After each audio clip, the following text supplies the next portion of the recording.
Sr. Dom Pedro V nasceu em Lisboa em 16 de setembro de 1837 e faleceu também em Lisboa em 11 de novembro de 1861. Era filho da Sra. Dona Maria II e de Dom Fernando de Saxe-Coburgo-Gotha. Subiu ao trono em 16 de setembro de 1855. Foi educado por Alexandre Herculano e foi um digno aluno de tão ilustre professor. De tal forma, Dom Pedro V era querido pelo povo português que houve quem lhe chamasse o muito amado. E de tal forma ele estava pronto para ser um extraordinário monarca que lhe chamaram o Esperançoso. Sem dúvida que a sua morte prematura constituiu uma tremenda machadada para o futuro da monarquia em Portugal.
Dom Pedro V foi aclamado rei no meio de um extraordinário entusiasmo popular.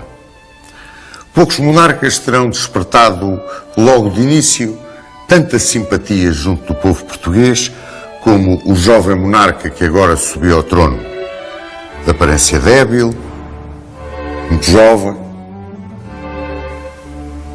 pobre na sua apresentação, digamos, de órfão de mãe e querido porque sabia ser querido pelo povo que serviu devotadamente. Porque também poucos monarcas na história de Portugal se terão entregado de uma maneira tão completa à causa pública e ao povo de que foram reis. Dom Pedro V foi educado para ser rei. Tinha o culto de ser rei. Como árbitro, como poder moderador, foi extraordinário. Reinou durante muito pouco tempo. Viveu muito pouco tempo. Foi um exemplo e um exemplo de como um monarca, quando sabia chegar ao coração dos seus súbditos, como ele soube, tinha o crédito que ele sempre teve junto dos três braços da nação. Dom Pedro V começou a sua governação mostrando a sua força, a orientação dos seus princípios, o respeito pela democracia, o palpar da vontade popular. O primeiro-ministro, Marchal Saldanha, pediu-lhe para ele arranjar maneira de se conseguirem uns pares na Câmara Alta que aprovassem o empréstimo de 16 mil contos que tinham sido conseguidos por Fontes Pereira de Mel em Londres para se acudir às obras de fomento. Era o velho recurso do constitucionalismo ao crédito externo e Portugal endividava-se cada vez mais. A linguagem popular chamava a este tipo de empréstimo a fornada. Dom Pedro V apalpou o terreno, viu qual era a opinião e não aprovou a fornada. E como não a aprovou, Saldanha demitiu-se. Saldanha demitiu-se e Dom Pedro V chamou o Duque de Lolé, seu tio, um homem que, embora pertencendo à alta nobreza, era um defensor acérrimo das classes trabalhadoras.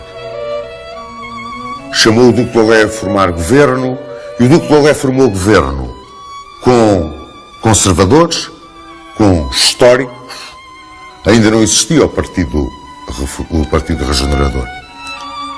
E teve o apoio de Passos Manuel e de Sá da Bandeira. Mas pouco se conseguia fazer se não viesse a aprovação do empréstimo. Discutia-se este assunto e uma epidemia tremenda de cólera morbus abateu-se sobre Portugal. Trás-os-Montes, o Minho, desceu a Coimbra, à Figueira da Foz, passou para a Madeira e Dom Pedro V começou a mostrar a sua fibra extraordinária de amigo do povo, junto dos seus súditos, visitando os enfermos, sempre na primeira linha. Começava a ganhar o coração dos portugueses, que lhe começavam a chamar esperançoso. A grande esperança que tinham nele de que pudesse pôr o país a direito, já que tinha ao seu lado homens de grande capacidade. Mas, quando acabou a epidemia da cólera morbus, causou muitas vítimas por esse Portugal fora, uma vaga de cheias, chuvadas, inundações em todas as terras, uma verdadeira desgraça abateu-se sobre Portugal. A agricultura sofreu de uma forma tremenda. O preço do pão disparou em flecha. O povo, especialmente na região de Lisboa, aos gritos de viva ao rei, assaltava as padarias, apedrejava a casa dos industriais, fazia tumultos a toda a hora e a todo momento. O governo teve que sair à rua para ver se punha ordem. E Dom Pedro V decidiu-se a ajudar aquele caos, propondo que se liberalizasse o comércio dos cereais, porque tinha que se defender a classe dos utentes. E mais, quando lhe vieram perguntar, e agora estes devedores todos à fazenda, o que é que nós vamos fazer? Ele respondeu que era profundamente triste, imoral até, ver os pobres ficarem sem os seus míseros tarecos e os ricos a deverem 20 contos e mais. E que quem devia pagar a crise, pois era quem tinha mais. E ele, que era dos mais favorecidos, ele e a família, deram 34 contos ao tesouro. Vinha na linha do seu pai.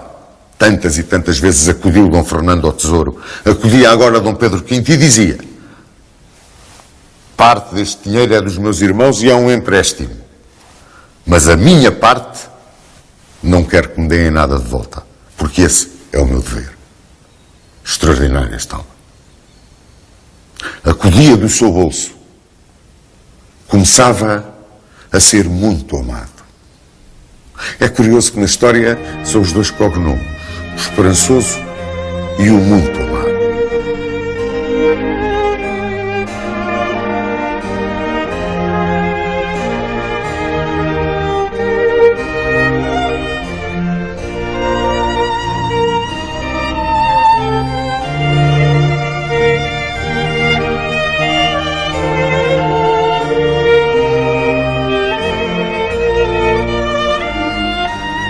Mais ou menos por esta altura, forma-se o Partido Regenerador. Em torno do Dr. Moraes de Carvalho, começa-se a criar o Partido dos Conservadores, os tais do cartismo adoçado. Ora, grandes nomes surgem na política portuguesa. Joaquim António de Aguiar, José Estevão, Rodrigues Sampaio, Fontes Pereira de Melo, Casal Ribeiro.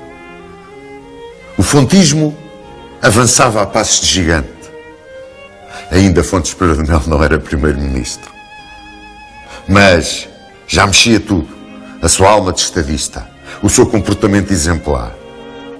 Era um tecnocrata, pois era. Não ligava muito à política. Ligava aos factos. Queria o produto. Era um trabalhador incansável. O seu sonho agora era a linha de caminho de ferro Lisboa-Porto. Arregaçava as mangas, o rei apoiava-o. O rei apoiava tudo quanto fosse para o bem do povo. Cumpria estritamente os princípios democráticos, mesmo que isso muito o magoasse. E quando as coisas pareciam que iam endireitar, zás, outra epidemia em cima de Portugal. Agora foi a febre amarela. E a febre amarela foi terrível. Foi em 1857, 5 meses, mais de 5.000 mortos. As grandes famílias fugiram para o campo, para as suas herdades. Lisboa foi atacada em todas as direções, como se costuma dizer. A família real, o governo, os amigos, tudo lhe pedia para ele ter cuidado, para ele não se arriscar, ele nada. Nas casas dos pobres, nas barracas dos mais necessitados, nos hospitais que se montavam, aí estava o rei, na primeira linha, sempre ao lado dos seus súbditos, que ele adorava, e que o adoravam e que lhe chamavam santo.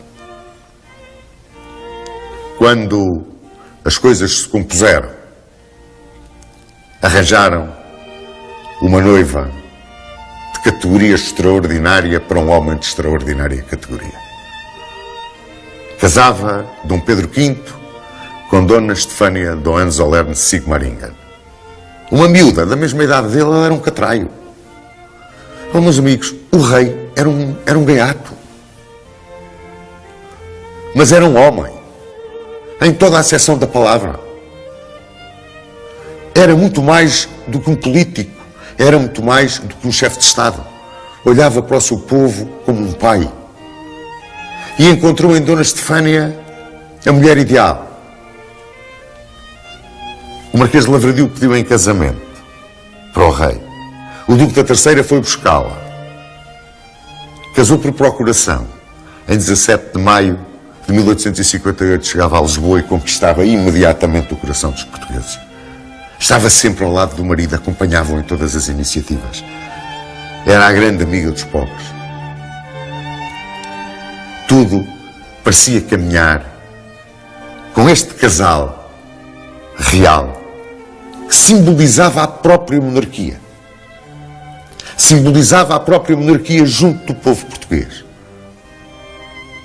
Pois mais problemas surgiram no caminho de Dom Pedro V. Poucos, se há algum, monarca português teve tantos escolhos no caminho, teve tantas contrariedades institucionais e pessoais como este pobre rapaz. Mas sempre ultrapassava tudo, levantava a cabeça. Ele, que tinha sido educado na mais estrita disciplina militar. Ele, que era um apaixonado pela carreira das armas. Aí estava ele, sempre na primeira linha. Agora, era o conflito com a Igreja. Começava este conflito por causa do padroado do Oriente. A Cúria Romana não tinha qualquer respeito pelo clero português. Alexandre Herculano protestava contra a concordata. E quando tudo parecia que o choque com Roma era inevitável, rebenta um escândalo em Portugal, também ligado à religião. As freiras da Ordem de São Vicente de Paula. As freiras francesas que vieram para Portugal, na altura da cólera morbus, para, com todo o carinho, todo o amor, toda a devoção de uma ordem religiosa, apoiarem na luta contra essa praga que nos caiu em cima. Mas ficaram por cá. E agora já não eram de caridade, eram de ensino. Eram de ensino e muito bem pago. As escolas das freiras de São Vicente de Paula originaram um escândalo. Elas eram protegidas pelas senhoras da mais alta sociedade. A Duquesa da Terceira, a Marquesa de Ficalho, a Marquesa de Lavradio, a Imperatriz Viúva. Diziam até que a própria rainha defendia as freiras, que eram atacadas. José Estevão, no Parlamento, falava contra a roubalheira dos colégios de freiras. Os históricos, meu Deus, o barulho que fizeram. Os conservadores, enfim, queriam ir aguentando aquilo, porque na Câmara Alta, que era conservadora na sua maioria, as freiras eram apoiadas. E o rei, esse, mantinha-se impávido e sereno à espera de atuar como um árbitro, segundo todos os princípios da democracia. As freiras foram apedrejadas na rua. Passou o problema para o corpo diplomático. Havia protestos por toda a parte. E Dom Pedro V resolveu intervir. Pediu à infanta Dona Isabel Maria que aconselhasse as irmãs de caridade a irem-se embora, de livre vontade, para evitar a expulsão ou problemas gravíssimos de ordem pública no reino. O Duque Lolé agitava a extinção das ordens religiosas. E ainda não estava resolvido o problema das freiras, quando arrebentou outro problema. Aliás, havia um jornal. Um jornal que era um jornal um bocado por um humor sarcástico e ao mesmo tempo corrosivo. Era o Asmodeu. Este jornal listava as desgraças todas do reinado de Dom Pedro V e dizia: não há um dia que não aconteça uma hora. Ele foi a cólera morbus, a febre amarela, foi o problema das freiras, foi o problema das tempestades, foi o problema das inundações, foi o problema do pão. Afinal de contas, quando é que este homem tem um momento de descanso? E quando fazia esta pergunta, tremeu a terra no Algarve.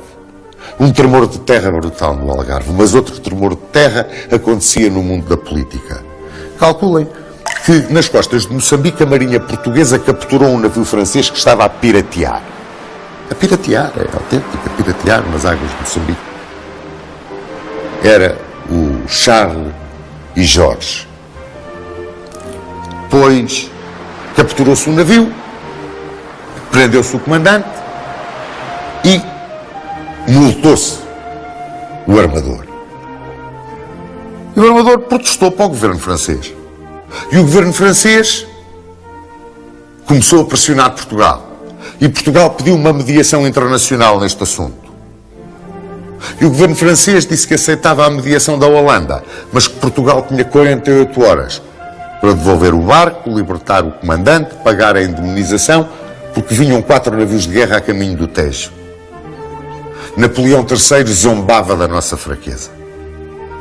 E Dom Pedro V, que era adorado pela Rainha Vitória, como ficou demonstrado na célebre visita que ele fez à Inglaterra durante a sua viagem pela Europa com o infante Dom Luís, seu irmão, paga do bolso de Dom Fernando.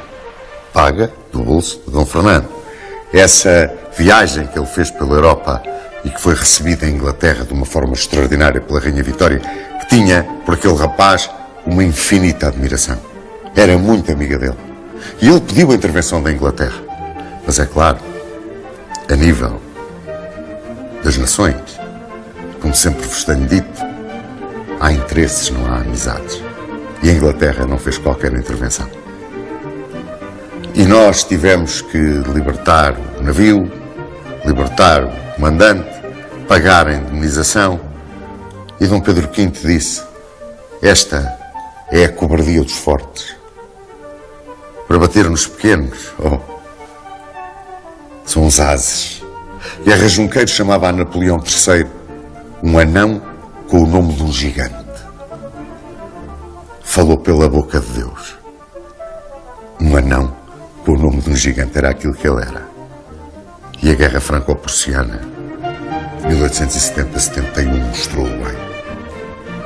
Era um anão com o nome de um gigante. Mas para nós, era um gigante, cheio de força. Era a lei do mais forte. começava-nos a cair em cima a lei do mais forte. Mas Dom Pedro V foi desentregado. Problema do Charles and George. Saíamos vencidos nesta questão.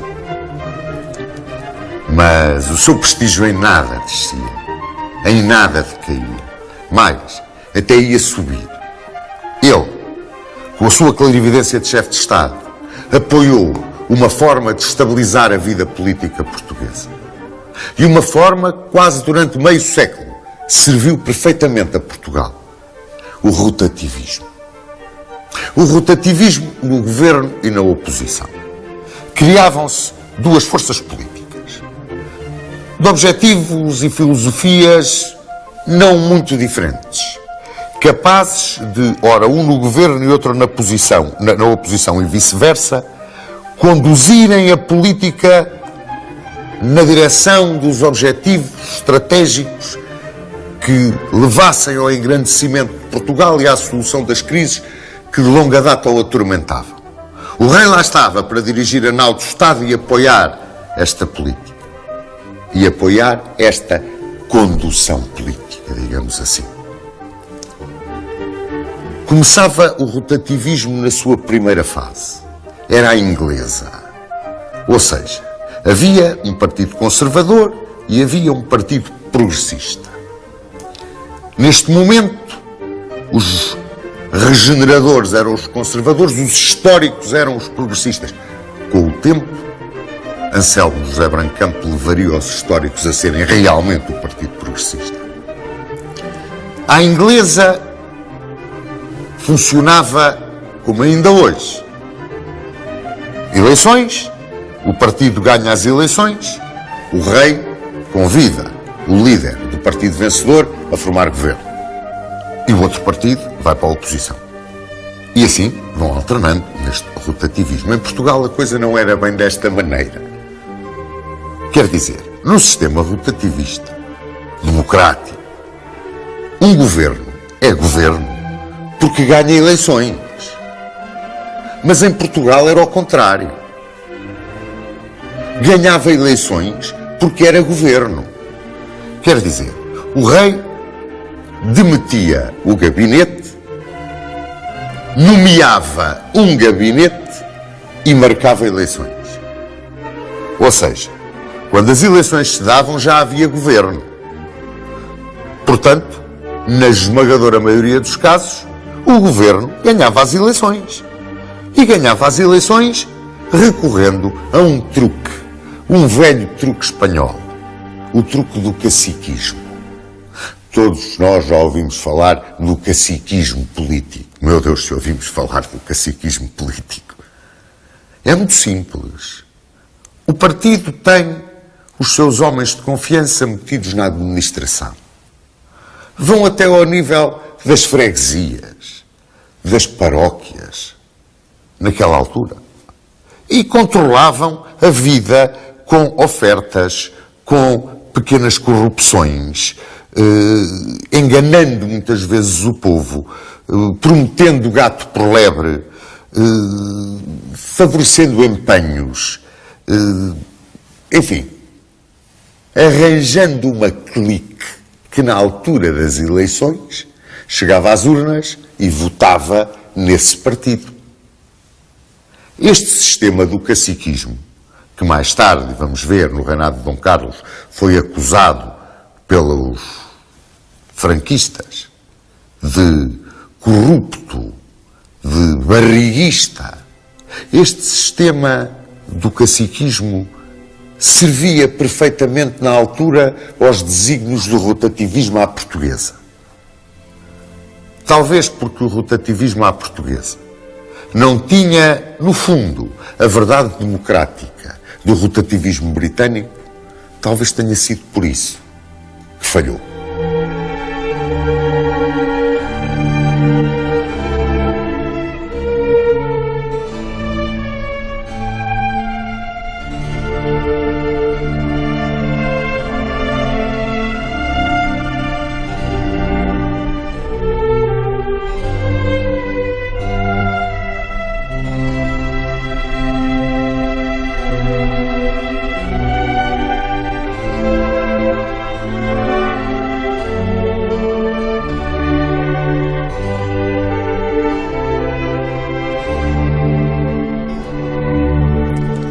Com Costa Cabral no Brasil como embaixador, o Duque Lolé no Conselho de Estado, o problema dos caminhos de ferro, a crise estabilizada, tudo parecia indicar que uma primavera de paz e felicidade iam finalmente sorrir a Dom Pedro V. Por engano. Em 17 de julho de 1859, falecia, vitimada por uma angina diftérica, a rainha Dona Estefânia, a grande paixão do monarca português. Tudo começara num passeio à Trafaria em 9 de julho.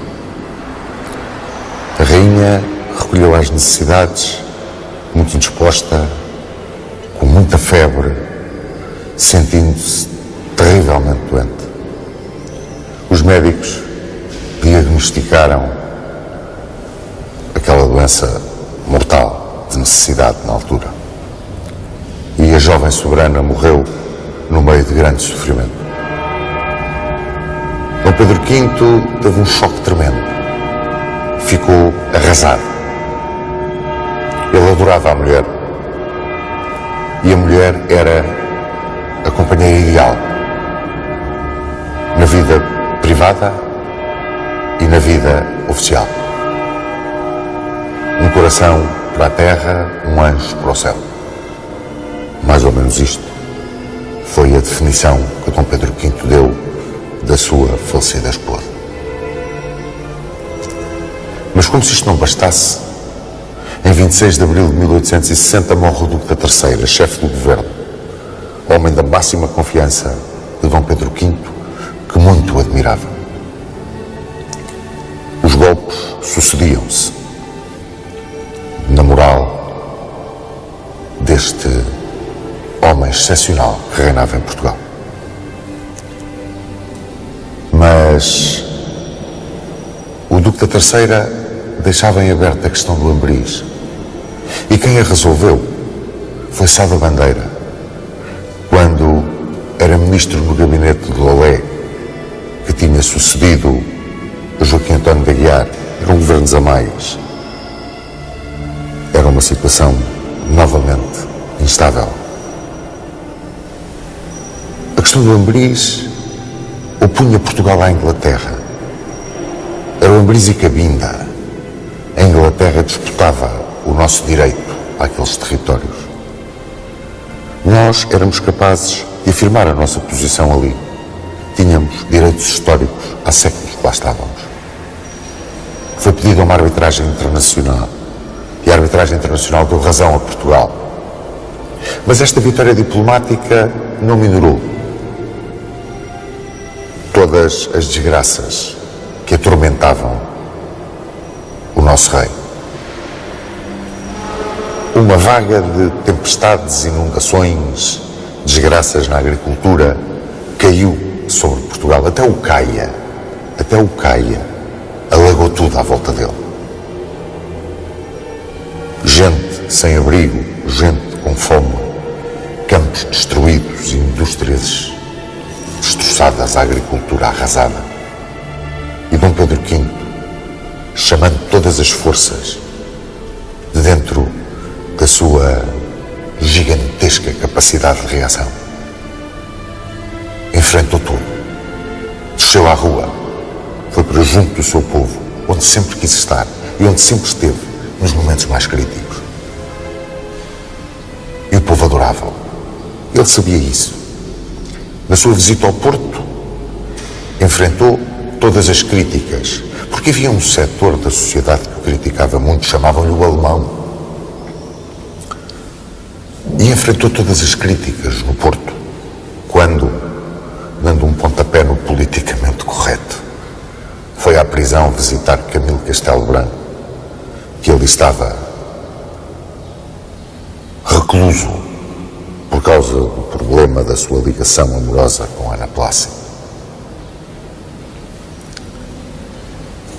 E à porta do Palácio das Necessidades continuava a célebre, lendária caixa de folha verde, a caixa do diálogo de justiça, o diálogo que o rei mantinha com o seu povo.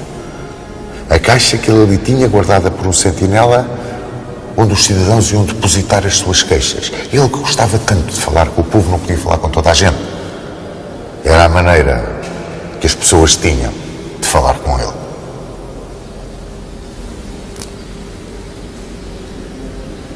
Em outubro de 1861, Dom Pedro V foi visitar o Alentejo com os infantes Dom Fernando e Dom Augusto. Os infantes Dom Luís e Dom João estavam em França, numa viagem oficial. E Dom Pedro V regressou a Lisboa muito doente, ele e os irmãos, com uma grande febre, uma grande indisposição, um estado de saúde que se agravava de dia para dia, ao ponto de, no princípio de novembro, não poder ter presidido a abertura das Cortes. Constou, no meio do povo, que o rei tinha sido envenenado na sua visita ao Alentejo. E foi uma revolta geral. O povo atirou-se à rua, queria responsáveis. As pessoas rezavam, faziam novenas, choravam. Lisboa entrou numa verdadeira onda de raiva. Procuravam-se responsáveis, procuravam-se culpados por toda a parte. Acusava-se meio mundo e meio, Lolé, Ficalho, o pobre do Conde da Ponte, coitado que era um homem da máxima confiança do rei. Dom Pedro V agonizava nas necessidades. Na noite de 11 de novembro de 1861, falecia. No meio do delírio da febre, a ressuscitar Dante e a lembrar-se da sua adorada Dona Estefânia. O povo chorou, provavelmente como não tinha nem voltou a ter a dor de chorar outro monarca. Chamaram-lhe o muito amado, o esperançoso. Era isso mesmo. Era muito amado pelo seu povo e era a esperança do seu povo.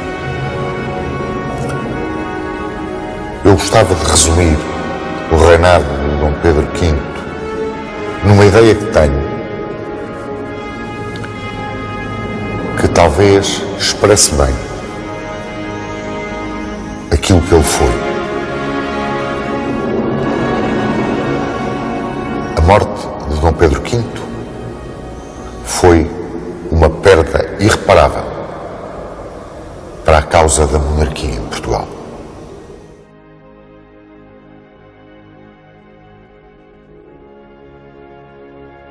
Sr. Dom Duarte, fale do Sr. Dom Pedro V, por favor. O esperançoso por um lado, o muito amado por outro.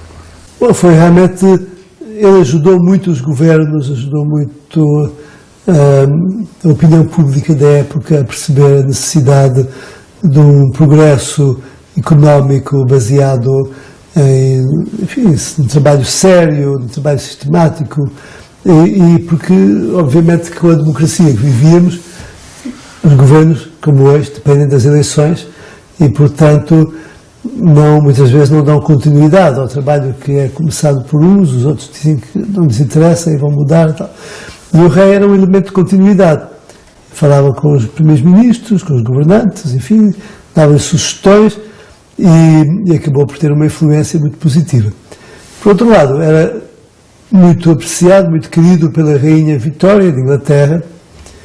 E se ele não tivesse morrido, provavelmente que a Rainha não teria deixado que se fizesse um ultimato, que a Inglaterra fizesse um ultimato contra Portugal para poder ficar com o controle dos territórios entre Angola e Moçambique. Mas, enfim, houve na altura vivia-se um ambiente de bastante otimismo e um ambiente muito positivo, muito construtivo para o país. E a ação de Fontes Pereira de Melo? o fomento Bom, foi realmente uma época em que Portugal estava num nível muito avançado em relação à média europeia de desenvolvimento, nomeadamente nas comunicações. Praticamente todas as linhas ferroviárias que temos hoje, não é praticamente, todas as que temos hoje, são do tempo da monarquia e começaram nessa época. Há muitas que já não temos e que, entretanto, foram desmanteladas, não é? E que espero que tornem a ser postas outra vez um dia. Hoje também as estradas foram beneficiadas e a educação também foi melhorada. De facto, foi uma época de prosperidade e de desenvolvimento a sério. Desenvolvimento com progresso. João Duarte, costuma-se dizer que na vida de um grande homem há sempre uma grande mulher, não é? E parece-me que neste caso é evidente que a jovem rainha de Portugal, a rainha Dona Estefânia do Hohenzollern Sigmaringen, foi a mulher ideal para Dom Pedro V. Que pena que tenha durado tão pouco. E o Sr. Dom Duarte também eu sei que tem uma simpatia pela figura da rainha Dona Estefânia. Não, como pessoa, era realmente uma mulher extraordinária, com muito valor e muito bondosa e muito preocupada com o povo a quem ela servia como rainha. E ficou uma memória popular muito forte até hoje. Até no antigo ultramar há hospitais que foram patrocinados por ela. O que aconteceu foi que nessa época os reis casavam-se quase sempre com princesas estrangeiras, não é? O que tinha uma influência benéfica porque havia ideias novas, havia estilos novos que eram trazidos para a chefia de Estado em Portugal. Dom Pedro V morreu muito novo. E aquela vaga de fundo que foi a revolta popular perante a morte de Dom Pedro V, esse chorar do coração português não significa que no fundo da alma o povo português era e via no rei o pai, o irmão mais velho. Era essa a imagem que Dom Pedro V transmitia, não é? Exato, e Dom Pedro V e a maior parte dos reis também transmitiram essa imagem. Mas Dom Pedro V, numa época já muito moderna, em que os meios de comunicação eram por vezes muito agressivos e onde quase que não havia censura em Portugal, tenho a impressão, porque quando se vê as caricaturas que a revista Ilustrada fazia dos reis, o rei Dom Carlos, por exemplo, representava-o como um macaco, não é? Enfim, hoje em dia não imagino que se um jornal fizesse isso, era logo perseguido por abuso de liberdade de imprensa, não é?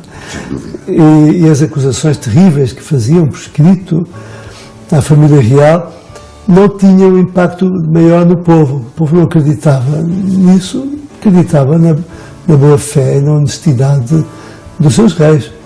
Mas, claro, com o tempo, isto foi moendo e quando houve personalidades da vida cultural portuguesa que já propunham os assassinatos, propunham o regicídio, não é? E por isso havia uma preparação de longo prazo para a Revolução Republicana, feita a partir da mentira, da calúnia e de uma desinformação sistemática.